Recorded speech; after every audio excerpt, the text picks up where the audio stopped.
Good morning friends, कैसे हैं आप लोग।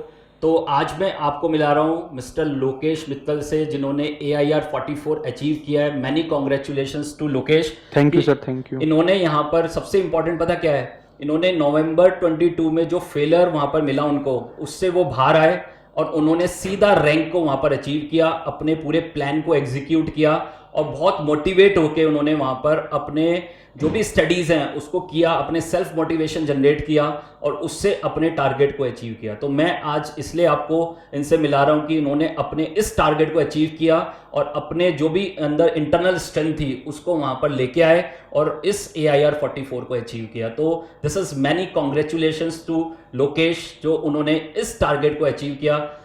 लोकेश प्लीज थैंक शेयर अपने जो भी व्यूज हैं वो सबके साथ शेयर करने हैं। आज जो ये वीडियो हम बना रहे हैं ना, तो बिल्कुल जो सर। भी इनके व्यूज हैं वो आपके पास पहुंचाने का जो मेरा टारगेट है वो यही टारगेट है कि इनके जो भी व्यूज हैं, जो इनके स्टडी प्लान है, जो भी इन्होंने वहां पर पूरा प्लान किया था, जनवरी में जो रिजल्ट आया, नेगेटिव रिजल्ट आया, उसको उन्होंने वहां पर भूल के और वापस अपनी स्टडीज प्लान की और 3 साढ़े 3 महीने में सीधा रैंक को अचीव किया। जहां वो बोथ ग्रुप के लिए सोचे थे खाली, वहां सीधा उनको क्या मिला, रैंक मिला। और थैंक क्यों यू। मिला? क्योंकि उनकी पूरी कड़ी मेहनत थी, उन्होंने वहां पर अपने टारगेट को अचीव किया। तो देखिए, प्लीज उनके व्यूज सुनिए और उन्होंने क्या स्ट्रैटेजी फॉलो की थी वही आपको फॉलो करनी है फॉर नवंबर 2023। और इसलिए मैं लोकेश को आपके लिए लेके आया हूं कि वो कहीं ना कहीं आपकी हेल्प आउट करें।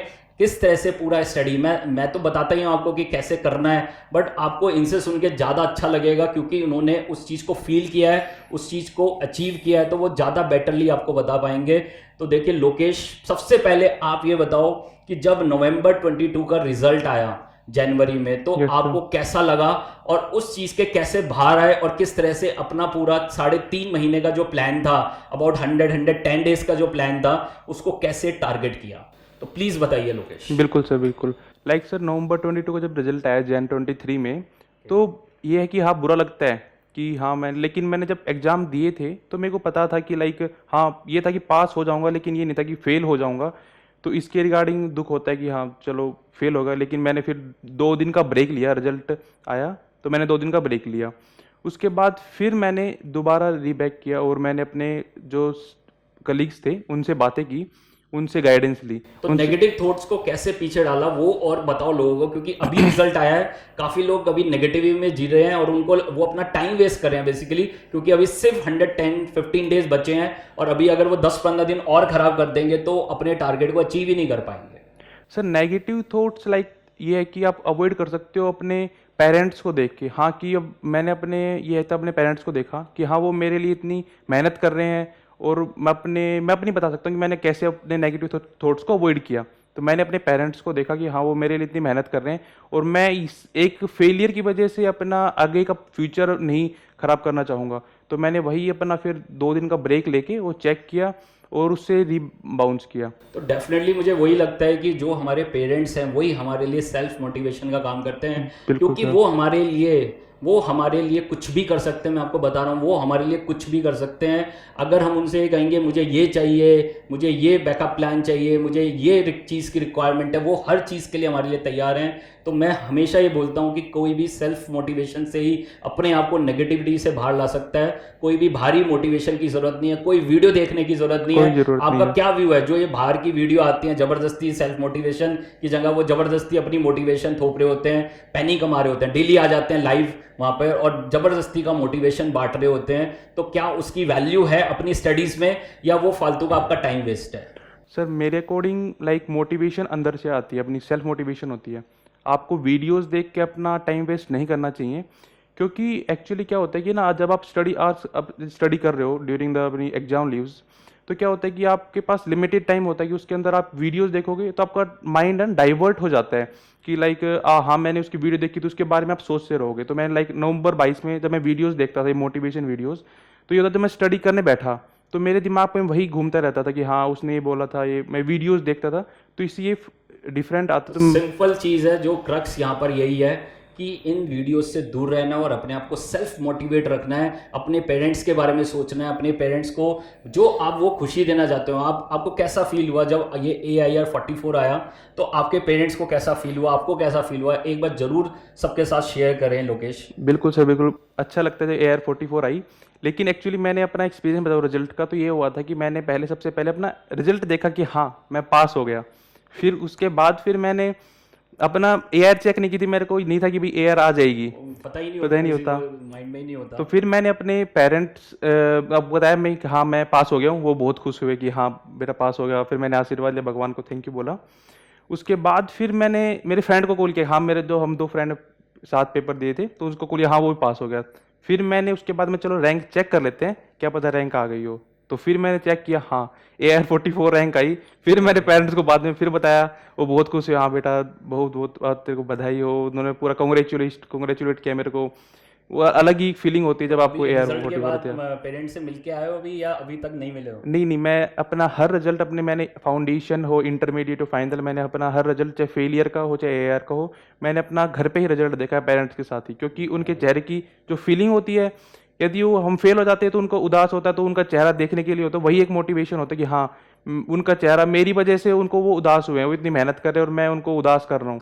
वो मेरे लिए एक मोटिवेशन थी कि हाँ मैंने रीबाउंस किया और फिर जाके मैंने दोबारा अपना स्टडी प्लान बनाया था।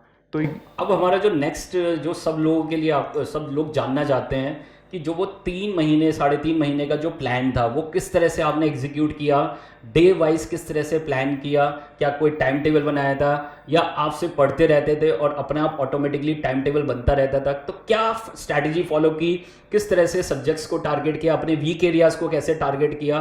तो सबके साथ वो व्यू जरूर शेयर करें। सब लोग मुझे लगता है उसी को जानने में इंटरेस्टेड होंगे कि किस तरह से वो 3.5 महीने आपने प्लान किए। बिल्कुल से बिल्कुल, मैं अपना बताता हूँ कि मैंने 3.5 महीने कैसे अपनी स्ट्रेटजी बनाई थी। उसमें क्या था कि एक्चुअली मैंने अपना स्टार्ट किया, टाइम टेबल मैंने बनाया। मैंने अपना टाइम टेबल अपने अकॉर्डिंग बनाया, ये नहीं कि मैंने अपने फ्रेंड का कॉपी किया है या मैंने किसी टीचर की वीडियो देखी हाँ इतने घंटे पढ़ना चाहिए। मैंने अपनी कैपेबिलिटी देखी कि हाँ ऐसे मैं इतना पढ़ सकता हूँ, मैंने उसके अकॉर्डिंग अपना टाइम टेबल बनाया। और मैंने ऐसे स्केड्यूल किया, लाइक सबसे पहले मैं अपने डेली स्केड्यूल बताता हूँ कि सबसे पहले मॉर्निंग में उठ के मैं वॉक के लिए जाता था ताकि मेरा माइंड रिफ्रेश हो जाता। इसलिए उसके बाद नेक्स्ट फिर मैं अपने 3 to 4 आवर्स की सीटिंग लेता, अराउंड 12 आवर्स मैं डे पढ़ता था, मैक्सिमम 10 to 12 आवर्स की 12 इफेक्टिव आवर्स आप डेली मतलब अपना इफेक्टिव निकाल ही इफेक्टिव रहे हो। निकालते थे, उससे ज़्यादा नहीं तो निकल जो पाते मैं थे। इफेक्टिव की बात करता हूँ, इफेक्टिव आवर्स की बात करता हूँ, तो वो मतलब 10-12 घंटे निकल देते डेली। या तो मतलब आपको ये समझ जाना है कि अगर आपको बोथ ग्रुप निकालना है, चाहे वो इंटर हो चाहे वो फाइनल हो, तो मतलब 10 से 12 घंटे इफेक्टिव आवर्स आपको निकालने हैं। और जो भी ये सोशल मीडिया है, जो भी टीवी है, जो भी आपकी पार्टीज हैं, सबसे अपने आप को क्या रखना है, दूर रखना दूर है। रखना और है। यही मेरा टारगेट है। मैं हर अपनी जो भी मैं आपको शेड्यूल वाली वीडियोस बताता हूँ, हाँ what is our study plan for 40 days, 60 days, 100 days, तो मैं डेफिनेटली उसमें भी यही बताता हूँ कि वहाँ पर हमें अपने आप को सेल्फ मोटिवेट रखना है, और साथ में जो भी ये फालतू की चीज़ें हैं सोशल मीडिया, इनसे क्या रखना है, अपने आप को दूर रखना है। दूर रखना ठीक है, जो लोग वो एक पैनी कमाने के लिए आपका जो टाइम वेस्ट कर रहे हैं ना, तो आप वो समझ नहीं पा रहे कि वो वहाँ पर क्या होने वाला है। ठीक है, नेक्स्ट आप बताओ कि किस तरह से सब्जेक्ट वाइज, जैसे एसएफएम की मैं बात करूं तो this is one of the toughest exam, जो लोग कह रहे हैं कि ये वन ऑफ द टफेस्ट है। ठीक है, हाँ टफेस्ट है, तो उसको कैसे क्रैक किया? 79 मार्क्स हैं एसएफएम में लोकेश के, और वो आई थिंक 8 में से सबसे हाईएस्ट मार्क्स किसमें है? एसएफएम में ही है, और रैंक 44 भी आया। तो आप समझ सकते हैं ना कि वहां पर वो टफ एग्जाम में वो प्लान जो उन्होंने वहां पर अपनी एग्जीक्यूशन की थी, जो उन्होंने वहां पर प्रैक्टिस की थी, वो काम आई। तो एक बार जरूर जल्दी से शेयर करें कि वो एसएफएम में क्या स्ट्रैटेजी रही, किस तरह से 3.5 महीने में आपने अपने रिवीजन प्लान्स को फॉलो किया। और एग्जाम डे पे जब वो एंजाइटी होगी कि हार्ड एग्जाम है, लोग कह रहे हैं डिफिकल्ट एग्जाम है, क्योंकि आसपास सब शुरू हो जाता है एग्जामिनेशन हॉल में कि डिफिकल्ट एग्जाम है, तो उस एंजाइटी से कैसे बाहर आए अपने आप से, तो वो और बताइए प्लीज। बिल्कुल सर बिल्कुल। अभी मैं अपनी स्ट्रेटजी बताता हूँ, लाइक मेरा मेन फोकस था कि first group first of all मेरे को कंप्लीट करना है। ये नहीं कि मैं अब की बार एग्जाम दे रहा हूँ तो मेरा कोई भी ग्रुप रह जाए। मेरे को फर्स्ट ऑफ मेरा फोकस था कि फर्स्ट ग्रुप मेरा अच्छे नंबर से क्लियर होना चाहिए। उसके बाद मैंने अपना सेकंड ग्रुप स्टार्ट किया था। तो फर्स्ट ग्रुप में मैंने फर्स्ट ऑफ ऑल स्टार्ट किया था एफआर से। उसके बाद फिर मैंने एसएफएम पिकअप किया था, और मैं डेली एक दिन में 2 सब्जेक्ट ही पिकअप करता था कि हाँ मैक्सिमम 2 सब्जेक्ट पढ़ूंगा, उससे ऊपर नहीं। तो ये आप नोट कर लो कि एक दिन में 2 ही सब्जेक्ट पढ़ने हैं। मुझे भी लगता है कि 2 ही सब्जेक्ट पढ़ने चाहिए, उसी से आउटपुट लेवल आता है, पता चलता है कि हाँ भाई कितना फिनिश हुआ है। ठीक है, अगर आप 3-4 सब्जेक्ट पढ़ेंगे तो पता ही नहीं चलेगा कितना कितना फिनिश हो रहा है। तो 2 सब्जेक्ट अगर वो वहाँ पर अपना माइंड फोकस करके पढ़ेंगे तो आपको डेली पता चलेगा मेरा इतना % मेरा कोर्स क्या हो रहा है, कंप्लीट हो रहा है। बिल्कुल आगे बिल्कुल। बताइए सर। उसमें सर अब 2 सब्जेक्ट में भी आपको देखना पड़ेगा आपके लिए कौन सा आप डिफ़िकल्ट पढ़ रहा है सब्जेक्ट, उसके अकॉर्डिंग जैसे अब मैंने अपना जो 2 सब्जेक्ट का प्लान बताता हूँ, तो उसमें मैंने सबसे पहले अपना मॉर्निंग के टाइम पे मैं अपना ऑडिट को प्रेफ़र करता था कि हाँ, मेरे लिए ऑडिट मेरे को सेल्फ करना है, तो मैं उस ऑडिट को मैं वहाँ पे बहुत कंप्लीट करूँ। इंपॉर्टेंट है सर, ऑडिट इन्होंने सेल्फ किया है, सेल्फ समझते हैं ना सर। ऑडिट ऑडिट में ही मैक्सिमम लोग फेल होते हैं इन द ग्रुप 1, जो सीए फाइनल का ग्रुप 1 है, ऑडिट में ही मैक्सिमम लोग फेल होते हैं। और उसको उन्होंने सेल्फ किया, और सेल्फ किस बेसिस पे किया, पूरा आर्टिकलशिप में वो चीज़ की, तो उसको प्रैक्टिकली उनको पता था, और फाइनली उसको उन्होंने एग्जाम में भी उसको यूज़ किया। तो बताइए सर, ऑडिट को कैसे प्रिपेयर किया, काफ़ी लोग जानना चाहते हैं सर। ऑडिट का सर मैंने प्लान किया था, लाइक मैंने अपनी एक सबसे पहले उसको जितने भी टॉपिक्स थे उनको बाइफिकेट किया कि हाँ ये टॉपिक है और इनकी इतनी वेटेज है, वेटेज के अकॉर्डिंग को बाइफिकेट किया। उसके बाद फिर मैंने उसको स्टार्ट किया कि हाँ मॉर्निंग मेरे को डेली 2 आवर्स 3 आवर्स उसको ऑडिट पढ़ना ही है। उसके बाद फिर मैंने ऑडिट का अपना डेली टारगेट लिखता था कि हाँ ये टारगेट मेरे को कंप्लीट करना है। उसके बाद जो मैंने सपोज एक ऐसे 560 कोई भी मैंने कंप्लीट किया, उसके जितने भी क्वेश्चंस होते थे वो क्वेश्चंस मैं देखता था, क्वेश्चंस को रिटन प्रैक्टिस करता था क्वेश्चंस की, हाँ मेरे को क्वेश्चंस ड्राफ्ट कैसे करना है। इंपॉर्टेंट थिंग मैं हमेशा बोलता हूँ कि ऑडिट जैसे सब्जेक्ट में भी हमेशा लिख के प्रैक्टिस करो, और जितना आप लिख के प्रैक्टिस करोगे, लोग एसएफएम में ऑडिट करते हैं, मैं क्लियर बता रहा हूँ सर, ऑडिट करने से, एसएफएम में ऑडिट करने से कभी नंबर नहीं आने वाले। आपको रिटन प्रैक्टिस करनी पड़ेगी, इवन ऑडिट लॉ जो भी थ्योरी के सब्जेक्ट्स हैं उसमें भी लिख लिख के प्रैक्टिस करना पड़ेगा, तब जाके आपके वहां पर मार्क्स आएंगे, तभी आप रिकॉल कर पाएंगे, और तभी आपकी वहां पर स्ट्रैटेजी बनेगी, तभी आपके मार्क्स आने वाले हैं। और ये बात मैं बता देता हूं, उन्होंने बीच में बोला था कि एक ग्रुप ही निकल जाए। आप सोच पा रहे हैं ना, आदमी यही सोचता है कि चल भाई बोथ ग्रुप के लिए तैयारी करो, कम से कम एक ग्रुप तो निकले। और ऐसा नहीं कि लोकेश ने सोचा था कि मेरी रैंक आएगी, लोकेश ने इतनी मेहनत की कि उसकी क्या हुआ, रैंक आया, AIR 44 आया। तो मैं आपको यही बताना चाहता हूँ, रैंक कभी सोच के नहीं आता, आप उतनी मेहनत करते हैं, उस लेवल तक जाते हैं, तब जाके आपकी क्या आती है, रैंक आती है। तो this is not a easy thing. लोग कह रहे हैं 44 थी तो है, समझ पा रहे हैं वो, दिस इज वेरी रॉन्ग। खाली आप रैंक 1 2 3 पे फोकस कर रहे हैं, भाई रैंक 44 भी इक्वली इंपॉर्टेंट है। कोई भी रैंक आए, लास्ट टाइम भी हमारी 39th रैंक आई थी, तो डेफिनेटली हर बार मैं आपको ये बता रहा हूं कि हमारे लिए खाली 1 2 3 इज नॉट सो इंपॉर्टेंट। शैली चौधरी आई थी, शैली चौधरी की रैंक 1 आई थी हमारे स्टूडेंट की, तो ऐसा नहीं था कि खाली हम रैंक 1 पे ही फोकस कर रहे थे। हर जो भी रैंक लेके आ रहा है तो वो अलग लेवल पे प्रैक्टिस कर रहा है, अलग लेवल पे अपने टारगेट को अचीव कर रहा है, अलग लेवल की वहां पर मेहनत कर रहा है, तो उस चीज को वहां पर हमें कंसिडर करना ही चाहिए। हर रैंक हमारे लिए इंपॉर्टेंट है, ठीक है। तो ये बात आप हमेशा याद रखना। मैंने देखा है बहुत सारे स्टूडेंट, सर 44 थी तो है, 39 थी तो है, 17 थी तो है। नहीं sir, this is very important, मेरे लिए बहुत इंपॉर्टेंट है। कोई भी रैंक आए, किसी भी स्टूडेंट की रैंक आए, बहुत इंपॉर्टेंट है, उसने बहुत मेहनत की होगी तभी उसकी क्या आई है, रैंक आई है, ठीक है। तो ये आप ध्यान से देखो कि वो 3.5 महीने में एसएफएम कैसे पढ़ा, ऑडिट कैसे पढ़ा, ये बहुत इंपॉर्टेंट है हमारे लिए, क्योंकि हमारे उन्हीं सब्जेक्ट्स में मार्क्स कम आ रहे हैं, ऑडिट में कम आ रहे हैं। आगे और क्या स्ट्रैटेजी थी, जैसे DT IDT के लिए क्या स्ट्रैटेजी थी आपकी, किस तरह से आपने उसको फॉलो किया सर? सर DT IDT के लिए सबसे पहले तो मैंने अपनी क्लासेस कंप्लीट की हुई थी, और मेरे नोट्स थे वो रेडी थे कि हाँ ये मैंने अपने सभी नोट्स में मार्क कर रखा था कि जो इंपॉर्टेंट जो वर्ड्स हैं, जो सेक्शंस हैं, उनको मार्क कर रखा था। तो क्लासेस के दौरान मैंने अपना एक वर्क कर लिया था कंप्लीट। तो DT के भी क्वेश्चंस की प्रैक्टिस की थी? हाँ सर, प्रैक्टिस की थी, लेकिन as compare to first group मैंने कम प्रैक्टिस की थी, क्योंकि मेरा मेन फोकस फर्स्ट ग्रुप पे था। तो हाँ, मैंने प्रैक्टिस की थी DT और IDT दोनों के क्वेश्चंस की। जो क्वेश्चन बैंक जो सर रिस्पेक्टिव फैकल्टी ने जो क्वेश्चन बैंक दिया था, उसकी मैंने प्रैक्टिस की थी। तो मतलब आपको ये लगा कि मतलब फर्स्ट ग्रुप निकल जाए, सेकंड में आराम से ऐसे ही दे दे, नॉर्मल दे दे, या उसमें भी इक्वली वहाँ पर डाला या थोड़ा कम डाला? नहीं, एफर्ट किया था मैंने, लेकिन ये था कि फर्स्ट ग्रुप के कंपैरिजन में कम एफर्ट था वहाँ पे, लेकिन एफर्ट तो वहाँ पे बिना एफर्ट के अपना ग्रुप नहीं निकलता है, इसलिए तो एफर्ट तो करना ही है, अपना 100% देना है। देख लिया कि मतलब एफर्ट के बिना कुछ होने वाला नहीं है, हमें 100% अपना एफर्ट देना है। अभी भी आपके पास 110 115 डेज हैं, आप अपना पूरा फोकस वहाँ पर डाल सकते हैं और पूरे बोथ ग्रुप निकाल सकते हैं। मैं CA इंटर वालों के लिए भी बोल रहा हूँ, CA फाइनल वालों के लिए भी बोल रहा हूँ, दोनों के लिए बोल रहा हूँ कि वहाँ पर यू हैव एम्पल टाइम, क्योंकि अब जल्दी रिजल्ट आ जाता है, टाइम ज़्यादा होता है हमारे पास, तो ईजिली हम अपने टारगेट को अचीव कर सकते हैं, अपने बोथ ग्रुप वहाँ पर क्लियर कर सकते हैं। This is the last attempt, old course का लास्ट अटेम्प्ट है, तो डेफिनेटली अपने आप को निकाल के ले जाओ आगे। मुझे भी लगता है कि रिजल्ट बेटर आना चाहिए, जैसा भी आए पता नहीं, लेकिन मुझे लगता है कि जो भी रिजल्ट आए आप पास होने चाहिए। तो उतने लेवल की प्रैक्टिस करो, उतने लेवल की मेहनत करो, फालतू के जो डिस्ट्रैक्शंस हैं उनको बाहर फेंको, उनको दूर रहो, यही मुझे लगता है कि आपका टारगेट होना चाहिए, ठीक है। लोकेश, और आप क्या एडवाइस करना चाहोगे सबको कि भाई नवंबर 2023 में किस तरह से अपने आप को हम लेके आएँ, किस तरह से प्रैक्टिस करें, किस तरह से अपने टारगेट को अचीव करें सर? अपनी एडवाइस जरूर दो सबको सर। बिल्कुल सर, बिल्कुल। मेरी कुछ एडवाइस हैं। जैसे फर्स्ट एडवाइस मेरी ये है कि आप हर सब्जेक्ट के लिए एक स्पेसिफिक एक ही टीचर को फॉलो करें। ये नहीं कि जैसे मार्केट में अपने डिफरेंट डिफरेंट टीचर्स हैं, हर सब्जेक्ट के लिए काफ़ी टीचर्स हैं, लेकिन आपने जैसे क्लासेस ली हैं या फिर आपने किसी की आपकी हेल्प रिवीजन वीडियो देख रहे हो, तो केवल उसी टीचर्स की आपको एक टीचर की फॉलो करनी है, या फिर सेल्फ स्टडी करे वो अलग बात है। तो एक ही टीचर फॉलो करना है, उसी की गाइडेंस को फॉलो करना है उस स्पेसिफिक सब्जेक्ट के लिए। ये नहीं कि हर अलग अलग टीचर को आप रेफर कर रहे हो। फर्स्ट तो ये।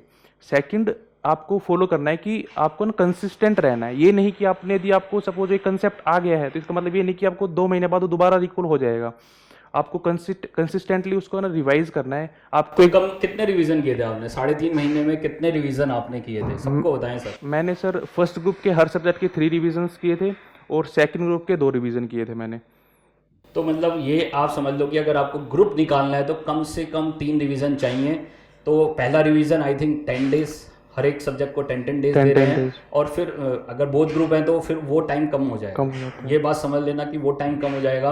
5 to 6 डेज में आपको फर्स्ट रिवीजन करना होगा, सेकंड रिवीजन 3 to 4 डेज में, और लास्ट रिवीजन 2 to डेज में आपको उसको कंप्लीट करना होगा। तब जाके आप बोथ ग्रुप में वहां पर परफॉर्म करोगे और रैंक तो ऑटोमेटिकली आ जाएगी सर। जब आप मेहनत करोगे तो रैंक तो मिलना ही मिलना है सर। ठीक है। और क्या एडवाइस है सर? उसके बाद सर मेरी एडवाइस है कि अपना 100% दो। ये नहीं कि आपने ये कि आप दिन में कुछ और कोई काम कर रहे हो, आपको उस टाइम पे एग्जाम एबीसी एनालिसिस के बारे में क्या कहना चाहोगे? काफी मैंने सुना है आजकल लोग एबीसी एनालिसिस देते हैं, हर फैकल्टी एबीसी एनालिसिस दे रहा है। क्या उसका कोई वैल्यू है या वहां पर वो उसको देखना चाहिए या नहीं देखना चाहिए? एबीसी एनालिसिस रेफर नहीं करना चाहिए। जैसे मैं आपको अभी एग्जांपल देता हूँ इस टाइम का। एफआर के पेपर में क्या हुआ था लास्ट टाइम, जैसे क्या होता है कि एबीसी एनालिसिस बनाते हैं, तो उसमें क्या होता लास्ट टाइम 108 का नवंबर 22 में क्वेश्चन आ गया था, इंडिया 108 का। लेकिन इस टाइम दोबारा 16 मार्क्स का 108 का पेपर आया था, लेकिन किसी टीचर ने उसको कवर नहीं किया था कि हाँ ये भी एक कैटेगरी में होना चाहिए। लेकिन यदि आपने स्किप किया है तो आपका 16 मार्क्स वहाँ पे रह जाएंगे आपके। तो आपको यदि 16 मार्क्स आप अटेम्प्ट ही नहीं कर पाओगे तो पेपर कंप्लीट कैसे होगा? तो ये समझ में आ गया ना कि भाई एबीसी एनालिसिस कुछ होना नहीं है, पूरा प्रोफेशनल एग्जाम है, आपको 100% करके जाना है सर। अगर आप ये सोच रहे हैं कि वहाँ सिलेक्टिव स्टडी करके पहुंच जाएंगे वो वीडियो देख के एबीसी एनालिसिस की, तो कुछ होने वाला नहीं है सर। आपको पूरा पढ़ के जाना है, 100% पढ़ के जाना है, तभी जाके आपके वहाँ पर रिजल्ट आने वाला है। जो लोग का पास नहीं हुआ है तो वो अपनी मिस्टेक्स देख लें, कहाँ पर उनकी मिस्टेक्स है। ये वीडियो स्पेशली उन्हीं के लिए है कि जो लोग वहां पर इस बार इस अटेम्प्ट में पास नहीं हो पाए, May 23 में अटेम्प्ट में पास नहीं हो पाए, and now they are looking for November 2023। तो व्हाट आर देयर प्रॉब्लम्स, उन प्रॉब्लम्स का सॉल्यूशन कहीं ना कहीं आप ढूंढ लीजिए और यू हैव एम्पल टाइम, आप जल्दी से अपने टारगेट को अचीव कर पाओगे सर। उसके अलावा मैं एक एडवाइस ये भी दूंगा, अपनी सर्टिफाइड कॉपीज अभी ऑर्डर कर दीजिए। आपका रिजल्ट आ गया है, अपनी सर्टिफाइड कॉपीज के लिए आप एप्लीकेशन कर दीजिए। आरटीआई से कीजिए, 10 रुपये लगेंगे, कुछ नहीं लगेगा आपका। तो उसमें आप आरटीआई कीजिए, अपनी सर्टिफाइड कॉपीज मंगवाइए। उसमें आप देखिए कि आपकी कहाँ मिस्टेक हो रही है। जैसे मेरी अपनी मिस्टेक बताता हूँ मैंने एसएफए में लास्ट टाइम ईजी पेपर बताते हैं कि ईजी पेपर था, हाँ ईजी पेपर था, लेकिन मेरी मिस्टेक सिली मिस्टेक्स मैं बहुत कर रहा था कि हाँ यहाँ पे कोई कंपटीशन करनी तो उसमें मैंने कोई सिली मिस्टेक कर दी, कोई पावर गलत यूज कर ली, कैलकुलेशन मिस्टेक्स थी मेरी। बेसिकली कैलकुलेशन मिस्टेक्स, और मैं स्पेशली बोलता हूँ एसएफएम में लोग कैलकुलेशन मिस्टेक ही करके आते हैं। उनको कॉन्सेप्ट आता है, सब कुछ आता है, बट जल्दी जल्दी में कैलकुलेशन मिस्टेक करके आ गए तो पूरा क्वेश्चन चला गया, बाद में देखते रह गए, मेरे मार्क्स नहीं आए। तो मैं आपको वही बता रहा हूँ, ये पता क्यों प्रॉब्लम है, हम लिख के प्रैक्टिस नहीं करते हैं। जिस दिन आप लिख के प्रैक्टिस करोगे आपके आंसर मैच होंगे, आपके आंसर नहीं मैच हो रहे तो उसका कारण आपको पता होगा, अपनी मिस्टेक्स पता होगा, और वो फाइनली आपके फाइनल एग्जाम में होने वाली नहीं है। तो ये कंफर्म है सर, अगर आप रिटन प्रैक्टिस करोगे तो वहां पर मिस्टेक्स नहीं होंगी, आप आराम से रिकॉल कर पाओगे और आपका पेपर अच्छा जाने वाला है। इवन डिफिकल्ट हो, इजी हो, जो मर्जी हो, मैं आपको बता रहा हूं इजी पेपर में भी काफी लोगों के नंबर नहीं आते हैं, डिफिकल्ट में भी नहीं आ रहे। तो बात समझो ना, वहां पर प्रॉब्लम क्या है, आपके रिविजन की प्रॉब्लम है, आपकी रिटन प्रैक्टिस की प्रॉब्लम है। और बताओ सर। बिल्कुल रिटन प्रैक्टिस की अपनी, तो फिर सर्टिफाइड कॉपीज चेक करना और उसमें देखना कि आपकी हर सब्जेक्ट में कहाँ पे मिस्टेक है, उसको फिर दोबारा उसको ठीक करना। उसके अलावा मैं ये सजेस्ट करूँगा कि आप एसएफएम जैसे सब्जेक्ट है तो एसएफएम में आपको ना प्रोसेस समझनी चाहिए कि कोई क्वेश्चन है वो कैसे सोल्व होगा। आपको कंसेप्ट आ गया है, ओके है, कोई दिक्कत नहीं है, लेकिन क्या होता है एग्जाम डे पे हमारे पास लिमिटेड टाइम है, एग्जाम 3 आवर्स अपना एग्जाम आपको कंप्लीट करना है 100 मार्क्स का। तो आपको ना क्वेश्चंस की प्रोसेस पता होनी चाहिए कि हाँ ये क्वेश्चन है तो एक ऐसे सोल्व होना चाहिए, तो प्रोसेस ज़रूरी, वो प्रोसेस कैसी आएगी, रिटन प्रैक्टिस से। तो मैं आपको एडवाइस करूंगा कि अपनी प्रोसेस, हर क्वेश्चन जितने भी कोई कंसेप्ट है उसकी प्रोसेस को अंडरस्टूड करो और उसके अकॉर्डिंगली फिर प्रैक्टिस करो, ताकि ईजी रहे आपको एग्जाम डे पे, जल्दी जल्दी आपके क्वेश्चन कंप्लीट हो पाए आपके। तो हमारा ये जो ज्वाइंट सेशन हम जो ले रहे हैं हम दोनों, वो पर्पस यही है कि आपकी जो नवंबर 2023 की जो प्रिपरेशन है वो एकदम परफेक्ट हो। वहाँ पर जो आप अभी मिस्टेक कर रहे हैं वो जाके आप एग्जाम में ना करके आए। ये पर्पस है इस पूरे ज्वाइंट सेशन का। कोई ऐसा नहीं है कि यहाँ पे कोई मार्केटिंग हो रही है, मैं लोकेश को दिखा रहा हूँ उसने 79 मार्क्स लेके आ गए, नहीं सर। दिस इज स्पेशली कि इन्होंने जो फील किया, इन्होंने जो वहाँ पर वर्क किया वो आपके पास तक पहुँचे, उनकी फीलिंग आपके पास पहुँचे, उनकी मेहनत आपके पास पहुँचे, और जो उन्होंने वहाँ पर गलतियाँ की थी वो आप रिपीट ना करें। तो मैं हमेशा बोलता हूँ कि दो चीज़ें, दो तरह से हम सीख सकते हैं, या तो खुद गलती करके सीख सकते हैं या दूसरे की गलती से सीख के सीख सकते हैं। ठीक है, तो आपको डिसाइड करने की खुद गलती करके एग्जाम गंवा के, एक अटेम्प्ट गंवा के सीखना है, या डायरेक्ट दूसरे की जो गलतियां थी उससे जल्दी से सीख के हम आगे अपने आप को बढ़ा सकते हैं। तो ये हमारा एक टारगेट था इस ज्वाइंट सेशन का, जो इसलिए मैंने आपके साथ शेयर किया। तो उसके अलावा मैनी कॉन्ग्रेचुलेशंस टू लोकेश, उन्होंने जो मेहनत की है साथ में, अपने जो भी इतने स्टूडेंट्स हैं उन्होंने जो भी मेहनत की है, जो मार्क्स उनके आए हैं, तो बहुत कॉन्ग्रेचुलेशन सबके लिए, मैनी कॉन्ग्रेचुलेशन। साथ में जो लोग नहीं अचीव कर पाए इस बार, तो डेफिनेटली इस बार इतनी मेहनत करें कि अपने टारगेट को अचीव करें और फिनिश कर दे, ओल्ड कोर्स में ही अपना खत्म कर लें, अपना सीए फाइनल अपना कंप्लीट कर लें, चार्टर्ड अकाउंटेंट बने और आगे अपनी लाइफ में आगे बढ़ें। तो मैं एक लास्ट चीज और पूछना चाहूंगा लोकेश से, what is your future plans? आपके फ्यूचर प्लान्स क्या हैं, क्या सोच रहे हैं अब आगे जाके, आपको क्या बनना है, किस तरह से लोगों को वो भी थोड़ा सा जानने में इंटरेस्टेड हैं लोग कि भाई आगे आप क्या करना चाहते हो, किस तरह से अपने आप को बढ़ा रहे हैं?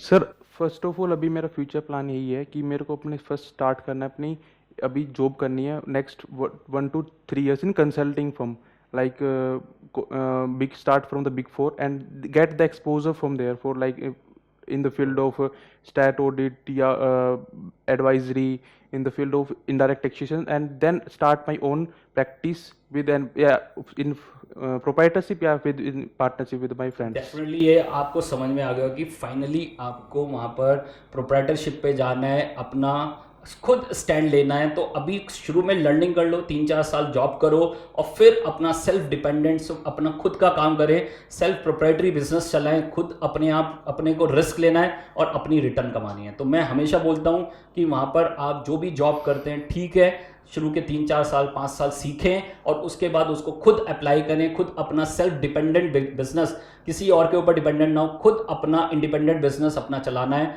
और अपने आप को आगे मूव कराना है। तो यही आपकी स्ट्रैटेजी होनी चाहिए, यही हमारा व्यू है, यही लोकेश का व्यू है और मुझे लगता है कि वही बेस्ट होगा। आप अपना स्टार्टअप चलाएं, अपना जो भी स्ट्रैटेजीज हैं, जो भी आपकी नॉलेज है, जो भी आपका एक्सपर्टीज है, उसको आप खुद अपने इंडिपेंडेंट लेवल पे उसको मूव कराएं और यही यहाँ पर आपको फाइनली आपको सक्सेस देने वाला है। Thank you very much Lokesh, आपका भी बहुत थैंक यू। आप आए, आपने अपने व्यूज शेयर किए, सबके साथ शेयर किए।